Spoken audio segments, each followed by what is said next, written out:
Assalamualaikum warahmatullahi wabarakatuh.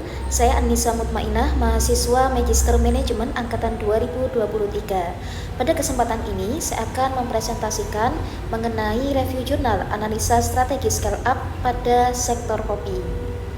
Masuk pada review jurnal yang pertama, yakni mengenai utilizing coffee beans upgrade quality by designing product development using integrated Kensi Ward and Fuji KFD, yang dikarang oleh Irfan Syahri Umarta. Adapun artikel ini membahas strategi pengembangan produk dari biji kopi subgrade menggunakan metode Kensi Ward dan Fuji Quality Function Development atau yang disingkat dengan QFD. Adapun tujuannya yakni yang pertama meningkatkan nilai ekonomi biji kopi subgrade dengan menciptakan produk bernilai tambah seperti Kokobol. Model atau strategi yang digunakan yang pertama yaitu Kensi Ward. Metode ini digunakan untuk menangkap kesan emosional konsumen terhadap produk. Kesan ini diterjemahkan menjadi atribut teknis yang relevan dengan kebutuhan pelanggan. Adapun yang kedua, Fuji KFD, yaitu digunakan untuk memprioritaskan kebutuhan pelanggan dan mengonversi atribut tersebut ke dalam spesifikasi teknis produk. Adapun relevansinya untuk bisnis skala besar, strategi ini dapat diterapkan untuk meningkatkan diversifikasi produk atau produk yang bermacam-macam. Adapun analisis kritisnya, kelebihannya yang pertama yaitu mengintegrasikan persepsi konsumen langsung ke desain produk, meningkatkan peluang keberhasilan pasar. Terus yang kedua, fokus pada kualitas dan keamanan produk, memperkuat kepercayaan pelanggan. Adapun kekurangannya, yang pertama, kompleksitas metode Fuji KFD membutuhkan keahlian teknis dan analisis data yang tinggi. Analisis kritis, pendapat pribadi, pendekatan ini sangat cocok untuk industri makanan dan minuman, terutama yang berorientasi pada pasar premium. Namun UMKM mungkin membutuhkan adaptasi untuk mengurangi kompleksitas teknis. Adapun implikasi praktisnya untuk penerapan di Indonesia, peluangnya yaitu UMKM di sektor kopi dapat memanfaatkan strategi ini untuk menciptakan produk diversifikasi seperti kudapan berbasis kopi dengan fokus pada rasa dan kualitas. Kesimpulannya di sini, pendekatan terintegrasi Kensi KFD berhasil mengidentifikasi kebutuhan pelanggan dan menerjemahkannya ke dalam 11 tanggapan teknis dengan prioritas tinggi pada pemilihan bahan baku berkualitas, teknis pemrosesan yang tepat, dan jaminan keamanan produk. Kemudian masuk ke judul yang kedua, yakni mengenai Coffee Supply Chain Planning Under Climate Change. Artikel ini mengeksplorasi peran kemampuan platform digital dalam meningkatkan kelincahan organisasi pada rantai pasok kopi berkelanjutan. Penelitian ini berfokus pada UKM atau usaha kecil dan menengah eksportir kopi di Indonesia.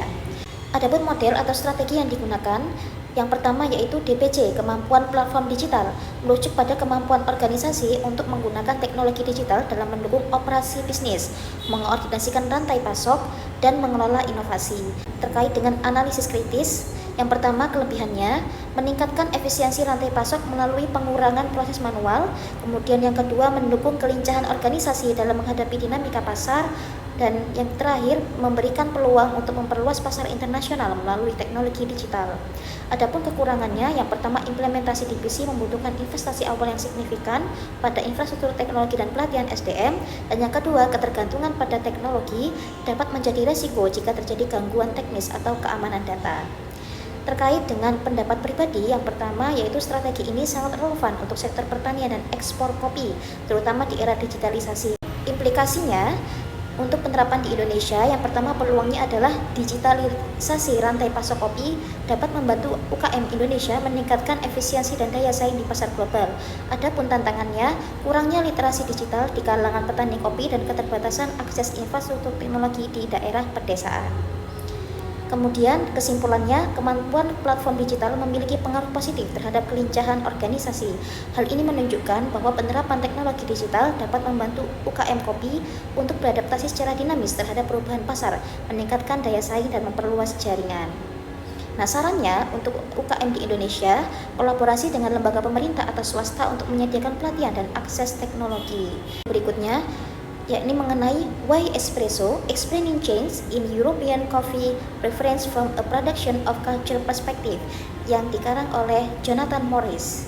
Artikel ini membahas perubahan preferensi kopi di Eropa, khususnya popularitas espresso. Penulis menyoroti pengaruh budaya Italia, teknologi, mesin espresso, dan strategi pemasaran dari AS seperti Starbucks. Espresso menjadi simbol status karena layanan cepat dan pengalaman sosial yang dihadirkannya. Kemudian strategi yang digunakan yaitu production of culture yang meneliti faktor-faktor seperti teknologi, regulasi, struktur industri, dan persepsi pasar untuk memahami bagaimana budaya espresso berkembang. Adapun kelebihannya, pendekatan ini membantu memahami bagaimana budaya dan inovasi teknologi memengaruhi popularitas espresso. Nah, pendapat pribadi, pendekatan production of culture sangat relevan untuk industri berbasis pengalaman seperti kopi, di mana perubahan budaya dan simbol status memegang peranan penting. Namun, untuk sektor lain, adaptasi atau kombinasi dengan pendekatan lain mungkin diperlukan agar lebih efektif. Di Indonesia, model ini memiliki potensi besar jika mampu mengintegrasikan nilai budaya lokal dengan inovasi global untuk menciptakan pengalaman unik bagi konsumen. Adapun implikasi praktisnya untuk bisnis kafe, model ini bisa diterapkan pada ekspansi bisnis kafe spesialis lokal yang menggunakan mesin espresso otomatis dan menghadirkan nilai sosial bagi konsumen. Judul berikutnya, Aspect of Openness in Hong Kong Coffee Shop, yang dikarang oleh Lachlan B. Barber dan Mia B. Mister.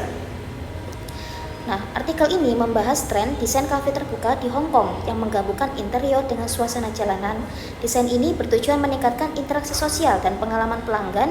Studi ini dilakukan melalui observasi dan wawancara di 80 kafe, salah satunya Starbucks Coffee. Nah, adapun strategi yang digunakan yaitu pendekatan desain terbuka melibatkan penggunaan dinding kaca atau tempat duduk di luar untuk menarik perhatian konsumen dan menciptakan suasana komunal. Adapun analisis kritisnya, kelebihannya yaitu yang pertama, menarik perhatian orang yang lewat dan meningkatkan interaksi sosial. Kekurangannya, biaya operasional tinggi, terutama untuk AC dan kurang cocok untuk lingkungan dengan kebisingan tinggi.